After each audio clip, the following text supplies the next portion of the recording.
ಧನುಸ್ಸು ರಾಶಿ, ಮನೆಯಲ್ಲಿ ಹೊಸ ಬದಲಾವಣೆಯನ್ನು ಮಾಡೋದಕ್ಕೆ ಅವಕಾಶಗಳಿದೆ. ಅಂತಹ ಧನಾತ್ಮಕವಾದಂತಹ ಬದಲಾವಣೆಗಳು ನಿಮ್ಮಿಂದ ಆಗಲಿ. ಮನೆಗೆ ಏನೋ ಒಂದು ರೀತಿಯ ಹೊಸ ಕಳೆ ಬರ್ತಕ್ಕಂಥದ್ದಾಗುತ್ತೆ. ಮಕ್ಕಳಿಗೆ ಅವರ ಭವಿಷ್ಯಕ್ಕೆ, ಅವರ ವಿದ್ಯಾಭ್ಯಾಸಕ್ಕೆ, ಅವರ ಜೀವನಕ್ಕೋಸ್ಕರವಾಗಿ ಒಂದಷ್ಟು ಹೂಡಿಕೆಯನ್ನು ಮಾಡಬಹುದು. ಅದಕ್ಕೆ ಅವಕಾಶಗಳಿದೆ. ಅದು ಮುಂದಿನ ದಿನಮಾನದಲ್ಲಿ ಅನುಕೂಲವನ್ನು ಮಾಡಿಕೊಡುತ್ತೆ. ದಿನದ ಆರಂಭದ ಭಾಗ ಚೆನ್ನಾಗಿರುತ್ತೆ.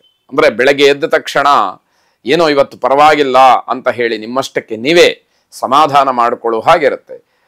ಆಮೇಲೆ ಕಾಲ ಕಳೀತಾ ಸ್ವಲ್ಪ ಮಟ್ಟಿಗೆ ಅವೆಲ್ಲವೂ ಕೂಡ ದೂರವಾಗಿ ಸಮಸ್ಯೆ ಏನೋ ಅಂತ ಹೇಳಿ ಅನುಭವಕ್ಕೆ ಬರುವಂಥದ್ದು. ಶತ್ರುಗಳು ಅಥವಾ ವಿರೋಧಿಗಳು ನಿಮಗೆ ಆಗದೇ ಇರತಕ್ಕಂಥವ್ರು ನಿಮ್ಮನ್ನು ಪ್ರತಿ ಹೆಜ್ಜೆಯಲ್ಲೂ ಗಮನಿಸ್ತಾ ಇರ್ತಾರೆ. ಯಾವ ಕ್ಷಣದಲ್ಲಿ ನಿಮಗೆ ತೊಂದರೆ ಆಗುತ್ತೆ, ನಾವೇನು ತೊಂದರೆ ಮಾಡಬಹುದು, ಅದರಿಂದ ಯಾವ ರೀತಿ ಸಂತೋಷ ಪಡಬಹುದು ಅನ್ನುವಂಥದ್ದನ್ನು ಶತ್ರುಗಳು ಅಥವಾ ವಿರೋಧಿಗಳು ಅಥವಾ ಹೊಟ್ಟೆ ಕಿಚ್ಚು ಪಡ್ತಕ್ಕಂತಹ ಜನಗಳು ಕಾಯ್ತಾ ಇರ್ತಾರೆ. ನೀವು ಅದನ್ನೆಲ್ಲ ಧೈರ್ಯವಾಗಿ ಸ್ಥೈರ್ಯವಾಗಿ ಎದುರಿಸಬೇಕಾದಂಥದ್ದು. ಹಾನಿಗೆ ಯಾವುದೇ ರೀತಿಯ ಅವಕಾಶ ಇಲ್ಲ, ಆದರೂ ಕೂಡ ಭಯ ನಿಮ್ಮನ್ನು ಕಾಡುತ್ತೆ. ಎಲ್ಲಿ ಏನು ನಷ್ಟ ಆಗ್ಬಿಡುತ್ತೋ, ಯಾವುದನ್ನು ನಾನು ಕಳ್ಕೊಂಡ್ಬಿಡ್ತೀನೋ, ಯಾವುದೋ ನನಗೆ ತೊಂದರೆ ಆಗ್ಬಿಡುತ್ತೋ, ಮತ್ತೆ ಜೀವನದಲ್ಲಿ ಯಾವುದನ್ನು ಮತ್ತೆ ಪಡ್ಕೊಳ್ಳೋದಕ್ಕೆ ಸಾಧ್ಯವೇ ಇಲ್ವೋ ಅನ್ನುವಂತಹ ಆಲೋಚನೆಗಳು, ಹೆದರಿಕೆ ನಿಮ್ಮ ಮನಸ್ಸಿನಲ್ಲಿ ಇರುವಂಥದ್ದಾಗತ್ತೆ. ಆರೋಗ್ಯದ ಬಗ್ಗೆನೂ ಕೂಡ ಕಾಳಜಿಯನ್ನು ವಹಿಸುವಂಥದ್ದು ಬಹಳ ಒಳ್ಳೆಯದು. ಸುದರ್ಶನ ಮಹಾವಿಷ್ಣುವನ್ನು ಪ್ರಾರ್ಥನೆ ಮಾಡಿ. ಶುಭವಾಗಿ. ಮಕರ ರಾಶಿ, ಸಾಂಸಾರಿಕವಾಗಿ ಎಲ್ಲವೂ ಕೂಡ ಚೆನ್ನಾಗಿದೆ. ಅಂದರೆ ಏನು ಬದಲಾವಣೆಗಳು ವ್ಯತ್ಯಾಸಗಳು ಇದ್ದರೂ ಕೂಡ ಇವತ್ತದೆಲ್ಲ ಏನೋ ಒಂದು ರೀತಿಯ ಸಂತೋಷದಲ್ಲಿ ಸೇರಿ ಹೋಗುವಂಥದ್ದಾಗತ್ತೆ. ಹಿಂದೆ ಏನೋ ನಡೆದೇ ಇಲ್ವೇನೋ, ಎಲ್ಲವನ್ನೂ ಮರೆತು ನಾವಿಷ್ಟೇ ಹೀಗೆ ಇರ್ತೀವಿ ಅಂತಕ್ಕಂಥದ್ದು ಮನಸ್ಸಿಗೆ ಬರುವಂಥದ್ದಾಗತ್ತೆ. ನಿಮ್ಮ ಆಲೋಚನೆಗಳಲ್ಲಿ ಬದಲಾವಣೆಗಳಾಗತ್ತೆ. ನೀವೇನು ಒಂದು ದೃಷ್ಟಿಕೋನದಿಂದ ಎಲ್ಲವನ್ನ ವ್ಯಾವಹಾರಿಕವಾಗಿ, ಸಾಂಸಾರಿಕವಾಗಿ, ಔದ್ಯೋಗಿಕವಾಗಿ ಅಥವಾ ಶೈಕ್ಷಣಿಕವಾಗಿ ಆಲೋಚನೆಗಳನ್ನು ಮಾಡ್ತಾ ಇರ್ತೀರಿ, ಅದರಲ್ಲೆಲ್ಲ ಗಣನೀಯವಾದಂತಹ ಬದಲಾವಣೆ ಆಗುತ್ತೆ. ಬೇರೆ ಸ್ವರೂಪವನ್ನು ಆಯಾ ವಿಚಾರಗಳು ಪಡ್ಕೊಳ್ಳುತ್ತೆ ಎನ್ನುವಂಥದ್ದು.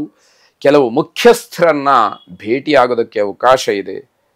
ಅದು ರಾಜಕೀಯವಾಗಿ, ಧಾರ್ಮಿಕವಾಗಿ ಯಾರು ಮುಖಂಡರು ಇರ್ತಾರೆ ಅಥವಾ ಮುಖ್ಯವಾದಂತಹ ವ್ಯಕ್ತಿಗಳಿರ್ತಾರೆ ಅಥವಾ ಸಂಪನ್ಮೂಲ ವ್ಯಕ್ತಿಗಳಿರ್ತಾರೆ, ಅವರನ್ನು ಭೇಟಿಯಾಗೋದಕ್ಕೆ ಅವಕಾಶವಾಗುತ್ತೆ. ನಿಮ್ಮ ಯೋಜನೆಗಳು ಎಲ್ಲದರಲ್ಲೂ ಕೂಡ ಗೆಲುವಿನ ಸಾಧ್ಯತೆಗಳಿದೆ. ಆದರೆ ಸಕಾಲಕ್ಕೆ ಪ್ರಾಮಾಣಿಕವಾದಂತಹ ಪ್ರಯತ್ನವನ್ನು ಮಾತ್ರ ಮಾಡಬೇಕು. ಅದಕ್ಕೆ ಏನಾದರೂ ಅಡ್ಡಿಯಾದರೆ ಆ ನಿಮ್ಮ ಕೆಲಸಗಳು ಆಗುವಂಥದ್ದು ಕಷ್ಟ ಆಗಬಹುದು.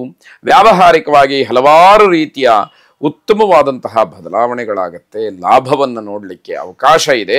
ಅಥವಾ ನಿಮ್ಮ ವ್ಯವಹಾರ ಹೀಗೇ ಮುಂದುವರಿಯುತ್ತೆ ಅಂತಕ್ಕಂತಹ ದೃಢವಾದ ನಂಬಿಕೆ ನಿಮ್ಮಲ್ಲಿ ಉಳಿಯುವಂಥದ್ದಾಗತ್ತೆ. ಮಕ್ಕಳಿಂದ ಕೆಲವು ಸಮಸ್ಯೆಗಳಾಗತ್ತೆ.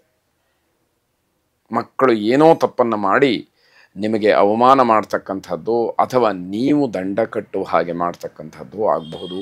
ಅದನ್ನು ಸೂಕ್ಷ್ಮವಾಗಿ ಗಮನಿಸ್ಕೊಳ್ಳುವಂಥದ್ದು. ಶಕ್ತಿ ದೇವತಾ ಪ್ರಾರ್ಥನೆಯನ್ನು ಮಾಡಿ. ಶುಭವಾಗಿ.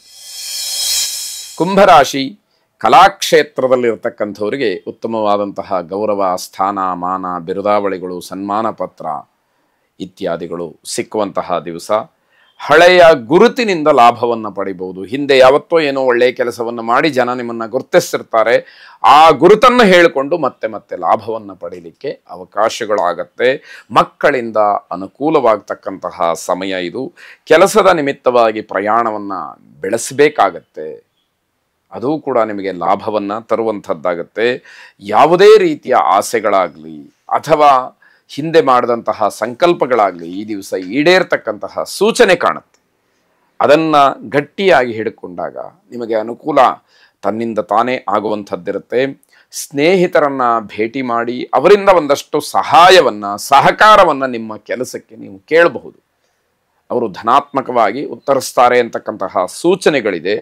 ನೀವು ಯಾವ ರೀತಿಯಲ್ಲಿ ಕೇಳ್ತೀರಿ ಅನ್ನೋದರ ಮೇಲೆ ಅದು ಅವಲಂಬಿತವಾಗಿರುತ್ತೆ ಅನ್ನುವಂಥದ್ದು ಬಹಳ ಮುಖ್ಯ. ಅಯ್ಯಪ್ಪ ಸ್ವಾಮಿಯನ್ನು ಪ್ರಾರ್ಥನೆ ಮಾಡಿ. ಶುಭವಾಗಿ. ಕೊನೆಯದಾಗಿ ಮೀನರಾಶಿ, ಮನಸ್ಸಿಗೆ ಸಮಾಧಾನವಾಗ್ತಕ್ಕಂತಹ ವಾತಾವರಣವಾಗಲಿ ಅಥವಾ ಆ ಒಂದು ಸಂದರ್ಭಗಳಾಗಲಿ ನಿಮಗೆ ಒದಗಿ ಬರತಕ್ಕಂಥದ್ದು. ಯಾವುದೋ ಒಂದು ವಿಷಯ ನೀವು ಕೇಳಿದಾಗ ಅಥವಾ ಕಣ್ಣಿಂದ ನೋಡಿದಾಗ ಅದು ನಿಮಗೆ ಬಹಳ ತೃಪ್ತಿಯನ್ನು ಸಂತೋಷವನ್ನು ಕೊಡುವಂಥದ್ದಾಗತ್ತೆ. ಆದಾಯ ಜೊತೆಗೆ ಹೆಚ್ಚು ಖರ್ಚಾಗ್ತಕ್ಕಂಥದ್ದು. ಏನೋ ದುಡಿಮೆ ಇದೆ, ಆದಾಯ ಇದೆ, ಆದರೆ ಖರ್ಚು ಕೂಡ ಅಷ್ಟೇ ಅನ್ನುವಂತಹ ಅನುಭವ ಈ ದಿವಸ ನಿಮಗಾಗತ್ತೆ. ನಿಮ್ಮ ಬಾಂಧವ್ಯ ಏನಿದೆ ಅದು ಎಲ್ಲರ ಜೊತೆಯಲ್ಲೂ ಚೆನ್ನಾಗಿರಲಿ. ಅವರ ಸ್ನೇಹಿತರಿರಬಹುದು, ಅಥವಾ ನಿಮ್ಮ ಆಪ್ತರೇ ಇರಬಹುದು, ಬಂಧುಗಳಿರಬಹುದು, ಅಧಿಕಾರಿಗಳಿರಬಹುದು, ಶಿಷ್ಯವರ್ಗ ಇರಬಹುದು, ಯಾರೇ ಇರಲಿ ಅವರ ಜೊತೆಯಲ್ಲಿ ಆ ಬಂಧುತ್ವವನ್ನು ತುಂಬ ಚೆನ್ನಾಗಿ ಇಟ್ಕೊಳ್ತಕ್ಕಂಥದ್ದು ಒಳ್ಳೆಯದಾಗಿರುತ್ತೆ. ವಿನಾಕಾರಣ ಸಮಯವನ್ನು ಹಾಳು ಮಾಡಿಕೊಳ್ಬೇಡಿ. ಕಳೆದಂತಹ ಸಮಯ ಮತ್ತೆ ಸಿಕ್ಕೋದಿಲ್ಲ ಅನ್ನುವಂಥದ್ದು ಬಾರಿ ಬಾರಿಗೂ ಕೂಡ ನಾನು ಹೇಳ್ತಾ ಇರ್ತೇನೆ.